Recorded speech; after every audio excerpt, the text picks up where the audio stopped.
মধ্যপ্রাচ্যের আকাশে এক ঘনঘোর অমাবস্যার অন্ধকার নেমে এসেছে, যেখানে ক্ষমতার দম্ভে অন্ধ হয়ে নিজেদের ধ্বংসের পরোয়ানা নিজেরাই লিখে চলেছে সংযুক্ত আরব আমিরাত।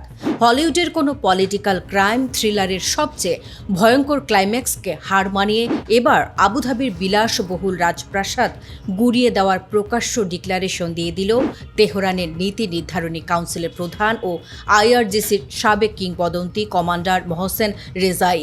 এতকাল যাবৎ ইরান যে অভাবনীয় সংযম দেখিয়েছিল তার মেয়াদ আজ রাতে অফিসিয়ালি শেষ হয়ে গেছে। ইসরায়েলের সাথে মাখামাখি আর গোপনে ইরানের ওপর চালানো প্রতিশোধমূলক চোরাগোপ্তা হামলার চরম জবাব দিতে রেডি তেহরানের মিসাইল সাইলো।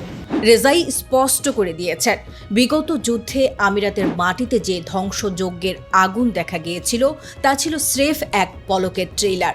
এবার কথা না শুনলে পুরো দুবাই শহরকে পৃথিবীর মানচিত্র থেকে চিরতরে মুছে দেওয়া হবে। ইরানের প্রভাবশালী সংবাদ সংস্থা ইসনার মাধ্যমে আসা এই রণহুঙ্কার আজ কুয়েত সিটি থেকে শুরু করে আবুধাবির শেখদের সিংহাসনে ভূকম্পন সৃষ্টি করেছে। মোহসেন রেজাই অত্যন্ত কঠোর ভাষায় সতর্ক করে বলেছেন, তেহরান আরব আমিরাতের জন্য এতকাল ভ্রাতৃত্বের যে দরজাটি খোলা রেখেছিল তা এখন বন্ধ হওয়ার মুখে। ওয়াশিংটন আর তেল আবিবের উস্কানিতে পা দিয়ে আমিরাত আজ ইরানের চিরশত্রুদের চক্রান্তের প্রধান হাতিয়ারে পরিণত হয়েছে। ইসরায়েলি গোয়েন্দা সংস্থা মোসাদের সাথে আবুধাবির যে সমস্ত গোপন সামরিক লেনদেন আর তথ্য আদান প্রদান চলছে তার প্রতিটির নিখুঁত নথিপত্র এখন আইআরজিসির টেবিলে। নিজের স্বাধীনতাকে পশ্চিমাদের কাছে বন্ধক রেখে আমিরাত ভেবেছিল তারা পার পেয়ে যাবে, অথচ তারা টের পায়নি যে তাদের এই হঠকারিতা খোদ তাদের সার্বভৌমত্বকে এক ফুটন্ত আগ্নেয়গিরির মুখে এনে দাঁড় করিয়েছে।